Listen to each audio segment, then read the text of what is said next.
আচ্ছা, একটা বিষয় ভেবে দেখেছো কেমন হতো তখন যদি নিউটন আপেল পড়ার দৃশ্য দেখে শুধু কাঁধ ঝাঁকাতেন?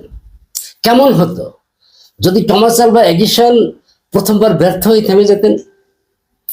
মনে রাখবে, ইতিহাস লেখেন তারা যারা শুধু উত্তর খোঁজেন না, বরং সঠিক প্রশ্নটি করতে জানেন।